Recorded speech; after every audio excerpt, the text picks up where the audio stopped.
Hey everybody, Dumb Distraction here, coming to you live from Batlantic Studios. Thought I'd do a quick back to drawing board, talk about comic books, show it's on my drawing table, and do a little drawing for you. So, my new Kickstarter campaign is going to be launching on Kickstarter soon, coming up. So, June. We're going to be launching in June.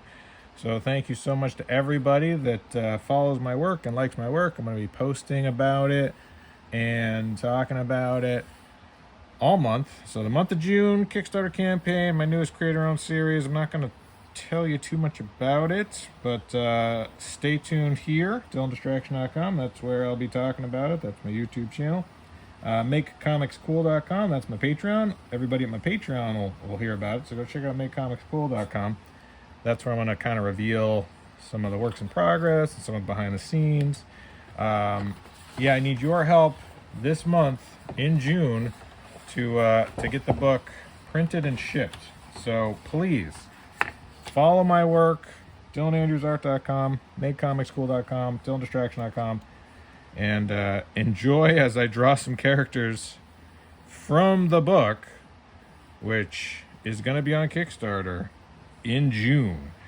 And I've done crowdfunding platforms, and I thought, let's go back to Kickstarter and try to do a really successful Kickstarter campaign, try to generate a lot of interest. So this is just a template I made out of a back of out of an 11 by 17. So I just measured out where the trim is. This is pretty much what I want to know for trim. For trim size of a ruled out comic book page.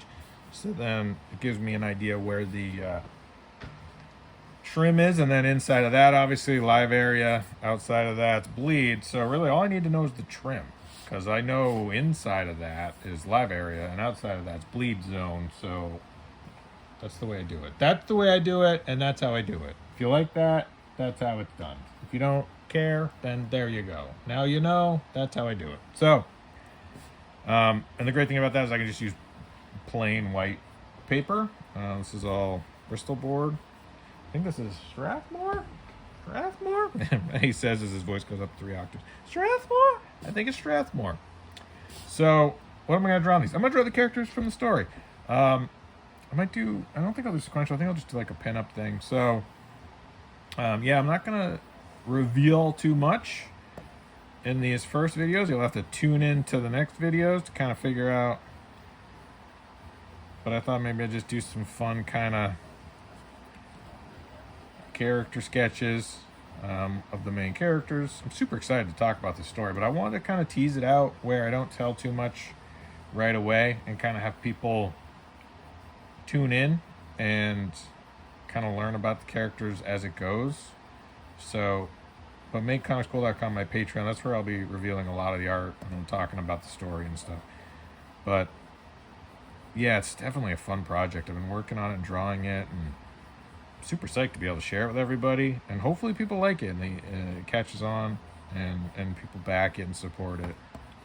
I'm really excited to have it ready to go. I just need your help this June, in June, to get it printed and shipped. And I'll be talking more about it through YouTube and my Patreon and sharing more of the process, behind the scenes stuff. So I've been working, doing sample pages and just drawing comics every day and working on creator-owned stuff, and really enjoying trying to do tighter pencils, because my pencils, as I've been doing more of my own inking, my pencils have been getting looser and looser, and it's like, geez, even when I'm working digitally, it's like I skip right to, I heard someone say the other day, oh, my pencils are my inks because I'm working digitally, and I'm like, oh, geez, am I like that? It's like I still want to have it be two different things. If my pencils are my inks, that's fine. I mean, it's doable, but it is definitely skipping a step for me. So I want to make sure that I'm not. So what I've been trying to do is pencil traditionally, occasionally, or sometimes with some of this. And then, not everything. I still like digitally penciling, but the thing about traditionally penciling is all the pencilers I'm a fan of they're traditional pencilers, right? Like Paul Pelletier, John Byrne. Who are your top 5 pencilers only? Top 5 pencilers. It's a great question. Just pencilers. John Romita Jr., probably up there. Paul Pelletier, obviously. Incredible talent. Good dude. Definitely check out everything he's working on. See him at a con. Great guy. Paul Pelletier, John Byrne, just iconic. If you look at his pencils, they're just so incredible. Like, he's just loose, but it gives you enough to go on. Really, really incredible penciler. Paul Pelletier, John Byrne, John Romita Jr. I get 2 more. You could say the classics like Jack Kirby, just a penciler. But he's really kind of, I mean, the other 3 are currently still working as pencilers. John Romita Jr., Paul Pelletier, John Byrne. I'll keep thinking and see if I can come up with 2 more just pencilers. Dave Finch, obviously incredibly influential, but he does ink his own stuff when he does his live drawing, so I don't know if you'd consider him just a penciler. You know, I mean, any of these guys could ink themselves. John Byrne obviously has inked himself. Paul Pelletier can ink himself. I'd say Dave Finch is up there. Straight penciler. Straight up penciler. So that means I need 1 more. 1 more. Just a penciler. Only a penciler. Andy Kubert? Jim Lee. Jim Lee obviously is very, very popular. I love Jim Lee's work, but Greg Capullo. I'd say Greg Capullo's up there. Man, this is a hard challenge I've given myself. I think I've given you more than 5, though. I'm just kind of looking at my bookshelf now. It's like, who else would I put on my Mount Rushmore of comic book pencilers? Pencilers that work traditionally. I think I've given some good options. I don't know if I've given all the options, but those are good options. So we're going to go with that. So yeah, this is main characters from the story. And as we work and do more, and I talk more about them, hopefully you dig it and want to support it. It's going to be on Kickstarter in June. So this is how I've been going through. I've been using this firmer graphite. I don't know if this is F maybe. I think this is an F. F this graphite. F graphite. For fine. Also, I don't really know the difference between F and H. It seems like the same thing. I think just different brands call it different things. Some people are like, oh, it's F. And some are like, that's H. It's like, is it different? It seems like the same thing. And of course, the paper being soft or smushy, that changes quite a bit. And it's, you know, it's not super humid in here, which is good. If it's gummy and humid, that makes the paper, for me, smudge. But I don't know, maybe that for other people makes the paper firmer. I don't know how paper works. I'm not a paper maker. Yeah, it's been fun to draw just traditionally, but man, it makes me realize how much I've been skipping to inks because I love inking, you know. But then what happens is I skipped inks and I'm like, I should have figured that out in the pencils better. Maybe Penciler Dylan should have talked to Inker Dylan and said, hey man, it'd be cool to work with an inker. I don't know if anybody would want to ink my stuff. I think it'd be fun.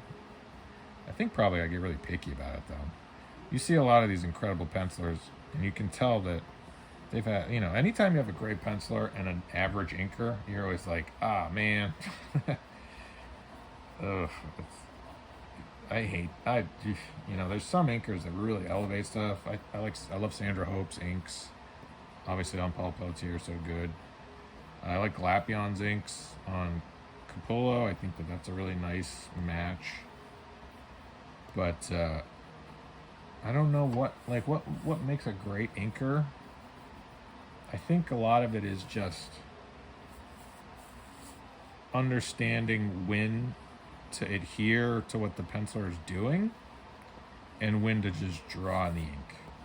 I think Sandra Hope is great at that. Like, if you look at her stuff over Paul Pelletier, she did some covers on Aquaman with him. Even some pages inside where there'd be a group of inkers with some of that Aquaman stuff, and you could just tell her stuff had this energy about it and this kind of dynamism that just really was striking compared to some of the other inkers who followed what Paul was doing, and they're good, competent inkers. He's had but just such a different feel. And I was looking at some of his original pages. He had Tom Palmer versus Norm Rapmund, and not versus like they fought each other, but like the difference, right? And you're like, oh yeah, that Tom Palmer inks just look so different than what Norm Rapmund is doing. Both good, both great, but it's just such a different feel on the same pencils. But that's why comics are great. You get that variety, you get that. I just love all that stuff. So hopefully you like that stuff too, and hopefully you like my new Kickstarter campaign that is going to be in June. It's going to feature characters that I'm drawing right now. I need your help to get it funded. So go right now to Make Comics Cool, DylanDistraction.com, Kickstarter.com. Follow me on Kickstarter. There'll be a pre-launch page. I don't know when the pre-launch page goes up. I think it has to be approved first. I don't know how technology works. So there'll be a pre-launch page, and then a launch page, and then in June I'd like to crush goal so I have money to get it printed and shipped. So hopefully you're able to jump in and enjoy and support it.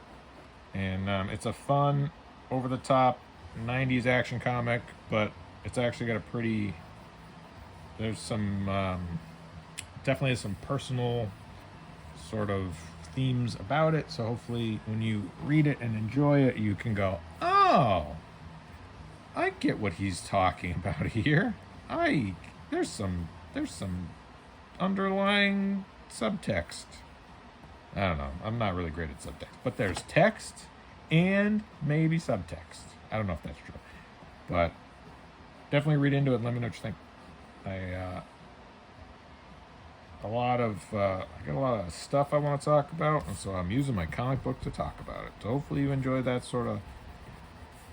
Because I was recently listening to Cartoonist Kayfabe, and they were talking about Dark Knight Returns, Frank Miller's Dark Knight Returns, and they had hours of discussion about what Frank Miller was talking about.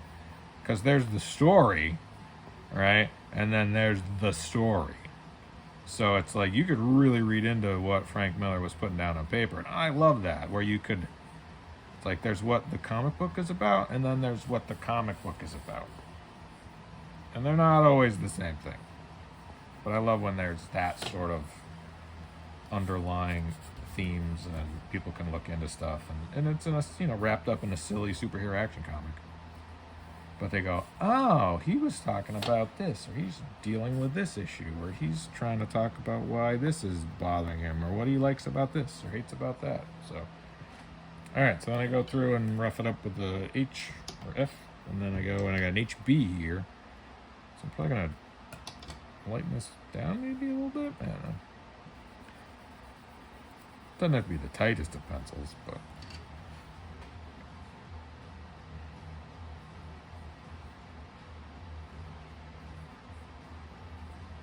This is when I start getting quiet because I have to really focus.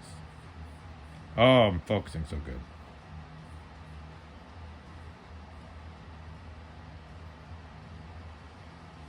Yeah, so it's hard to draw the characters and not talk about the story or the characters.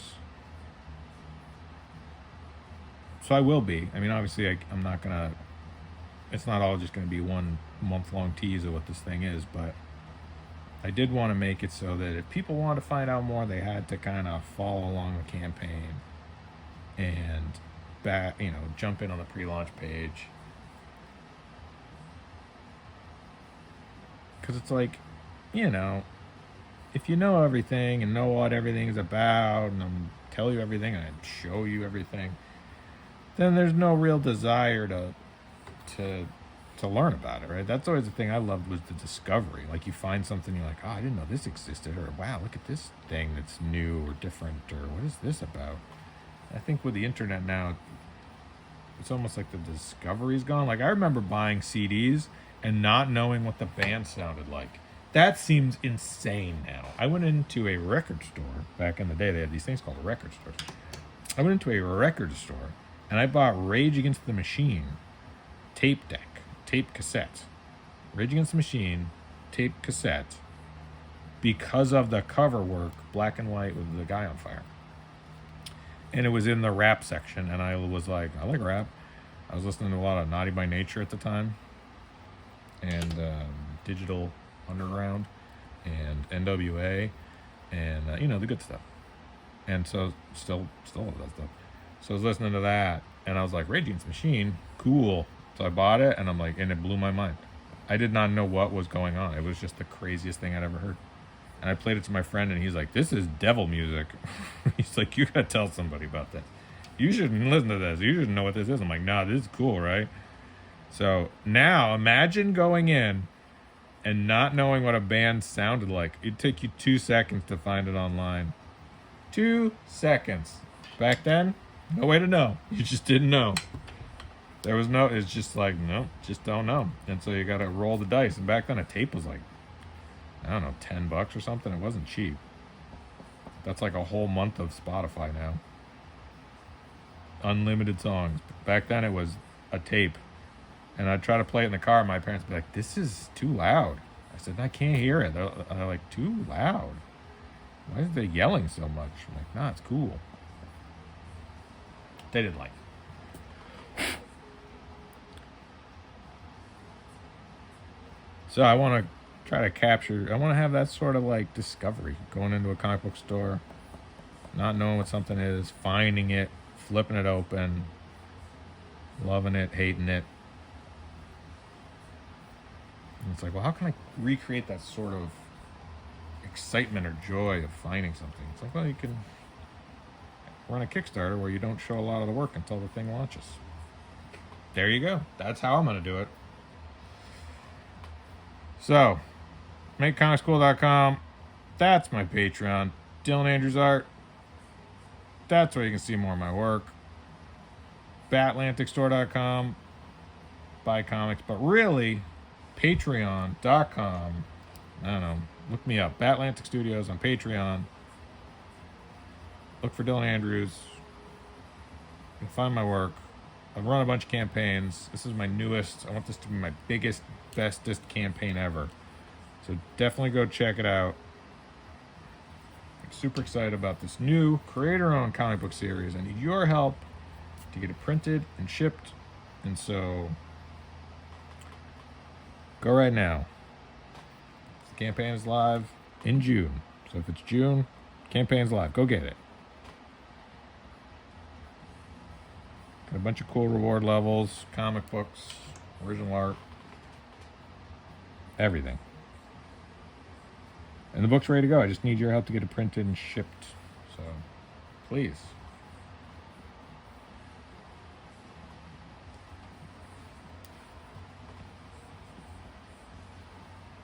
I'm going to keep drawing these characters from this creator-owned comic book series.